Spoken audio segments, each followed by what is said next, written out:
আসসালামু আলাইকুম দর্শক, আপনারা জানেন ফরিদপুরের মধুখালীর সেই ঘটনা।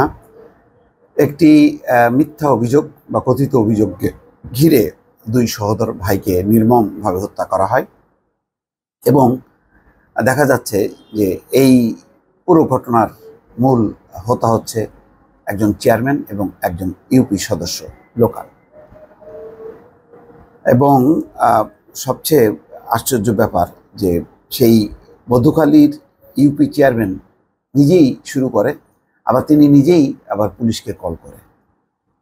তেমন একটি তথ্য স্বয়ং একদম জেলা প্রশাসন দিয়েছে।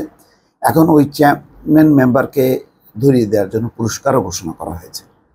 দেখেন যে জেলা প্রশাসক ব্রিফিং দিচ্ছেন মধুখালীর সেই ইউপি চেয়ারম্যান সম্পর্কে।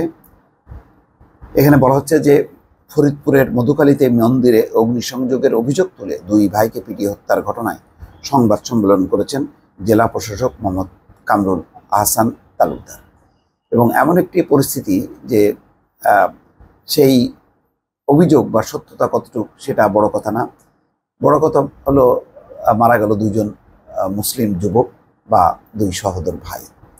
তো এটা নিয়ে স্বাভাবিকভাবে একটি ধর্মীয় উত্তেজনা তৈরি হয়েছে যে কেন মুসলমানদেরকে এইভাবে মারা হলো। এর অনুসন্ধান করতে যে দেখা যাচ্ছে যে এই ঘটনার সাথে মানে সাধারণ মানুষ না, ওই এলাকার যেই চেয়ারম্যান এবং ইউপি সদস্য তারাই এই পুরো জিনিসটাকে ইন্ধন দিয়েছে, পুরো ঘটনাটাকে সাজিয়েছে। জেলা প্রশাসকের সম্মেলন কক্ষে তিনি ওই ঘটনায় স্থানীয় জনপ্রতিনিধিদের সম্পৃক্ততার কথা তুলে ধরেন। মধুখালীর ডুমাইন ইউনিয়ন পরিষদের চেয়ারম্যান শাহ আসাদুজ্জামান ও ইউপি সদস্য অজিত কুমার বিশ্বাস জনপ্রতিনিধি হিসেবে জনগণকে নিরাপত্তা দেওয়ার শপথ করে নির্মাণ শ্রমিকদের হত্যার কাজে অংশ নিয়েছেন। চিন্তা করেন, আজকাল কিন্তু এই যে জনপ্রতিনিধি নামে আমরা যাদেরকে নির্বাচিত করছি তারা আসলে কি জনপ্রতিনিধি, নাকি তারা মাস্তান, নাকি এই ভয়াল মানে সন্ত্রাসীদের হাতে আমরা জনপ্রতিনিধিত্বটা তুলে দিয়ে আরও বিপদ ডেকে আনছি। এটাও কিন্তু একটা চিন্তার বিষয়। অন্তত এই ঘটনা থেকে মানে সেটি বিশ্লেষণ করা যায়। শ্রমিকদের মারপিটের শুরুটা চেয়ারম্যান করেন, পরে আবার ওসি ইউএনওকে সঙ্গে নিয়ে তিনি উদ্ধার অভিযানে যান। কি নাটক দেখেন। জেলা প্রশাসক বলেন, এ সংক্রান্ত দুটি ভিডিও ক্লিপ প্রকাশের আগে আমরা বিষয়টি জানতে পারিনি। ওই ভিডিও প্রকাশের পর তিনি অর্থাৎ চেয়ারম্যান ও ইউপি সদস্য পালিয়ে গেছেন। তাদের গ্রেপ্তারের জন্য সর্বাত্মক চেষ্টা করা হচ্ছে। ইউপি চেয়ারম্যান মুঠোফোন সঙ্গে নেননি, এই জন্য তাকে গ্রেপ্তার করতে বেগ পেতে হচ্ছে। পুলিশ একবার মাগুরা ও আরেকবার যশোরের খুব কাছাকাছি গিয়েও তাকে ধরতে পারেনি। প্রসঙ্গত, ইউপি চেয়ারম্যান সম্পৃক্ততার বিষয়ে মানবজমিন প্রথমবার রিপোর্টটি প্রকাশ করেছিল। এদিকে খবরটা হচ্ছে চেয়ারম্যান মেম্বারকে ধরিয়ে দিতে পুরস্কার ঘোষণা। মধুখালীতে গণপিটুনিতে দুই ভাইয়ের মৃত্যু। মধুখালী উপজেলার ডুমাইন ইউনিয়ন পঞ্চপল্লীতে মন্দিরে আগুন দেওয়ার গুজব রটিয়ে গণপিটুনিতে দুই ভাইকে হত্যার ঘটনায় স্থানীয় ডুমাইন ইউনিয়নের চেয়ারম্যান আসাদুজ্জামান তপন ও ইউপি সদস্য অজিত কুমার বিশ্বাসকে ধরিয়ে দিতে পুরস্কার ঘোষণা করেছেন জেলা প্রশাসক মোহাম্মদ কামরুল আহসান তালুকদার। তাদের ধরিয়ে দিতে বা এই ব্যাপারে তথ্য দিতে সহযোগিতার জন্য আর্থিক পুরস্কারের ঘোষণা দিয়েছেন তিনি। শুক্রবার সন্ধ্যায় জেলা প্রশাসকের সম্মেলন কক্ষে মধুখালীর ঘটনা নিয়ে সংবাদ সম্মেলন করেন।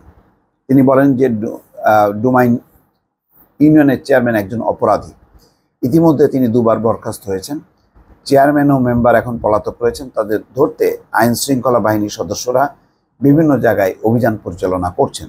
এরই মধ্যে আইন শৃঙ্খলা বাহিনী তাদের প্রথমে মাগুরায় শনাক্ত করে, সেখানে ধরতে গেলে তারা পালিয়ে যায়। পরবর্তীতে যশোরে তাদের শনাক্ত করা গেলেও সেখান থেকে পালিয়ে যায়। জেলা প্রশাসক বলেন, এরই মধ্যে বিমানবন্দর এলাকায় তাদের বিরুদ্ধে রেড অ্যালার্ট জারি করা হয়েছে যাতে তারা দেশ ত্যাগ করতে না পারে।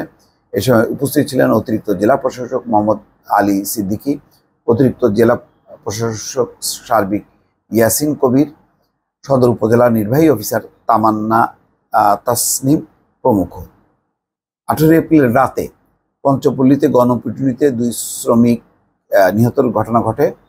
তারা হচ্ছেন শাহজাহান খানের ছেলে আশরাফুল ও আসাদুল।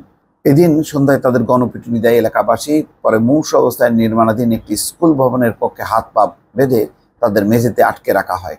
খবর পেয়ে মধুখালী থানার ইউএনও ও ওসির নেতৃত্বে পুলিশ ঘটনাস্থলে গেলে তাদের উপর হামলাও করা হয়। এ সময় ফরিদপুর ও রাজবাড়ী থেকে অতিরিক্ত পুলিশ ঘটনাস্থলে পৌঁছালে হামলাকারীরা আরও উত্তেজিত হয়ে পড়ে।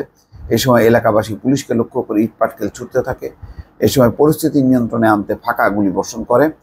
খবর পেয়ে ডিসি এবং এসপি ঘটনাস্থলে যান। প্রায় 6 ঘন্টারও বেশি সময় অবরুদ্ধ থাকার পর আহতদের উদ্ধার করে মুমূর্ষ অবস্থায় ফরিদপুর মেডিকেল কলেজ হাসপাতালে পাঠানো হয়। তো এই ছিল ঘটনা, নিশ্চয়ই আপনারা জানেন। তো নিশ্চয়ই অভিযুক্তদেরকে ধরার পর বোঝা যাবে যে আসলে কারা ইন্ধন দিয়েছিল এবং কারা জড়িত ছিল, এবং ভিডিও ফুটেজ যে অনেকেই শনাক্ত হয়েছে, সেগুলো নিয়ে এখন দ্রুত তদন্ত যদি করা না হয়। ইতিমধ্যে ইসলামী আন্দোলন আলটিমেটাম দিয়েছে। স্থানীয়ভাবে বেশ সংখ্যাগরিষ্ঠ মুসলমানদের মধ্যে একটি উত্তেজনা তৈরি হয়েছে। ফলে এই ঘটনার একটা আশু তদন্ত জরুরি বলে অনেকে মনে করছেন। দর্শক ভালো থাকবেন। আল্লাহ হাফেজ।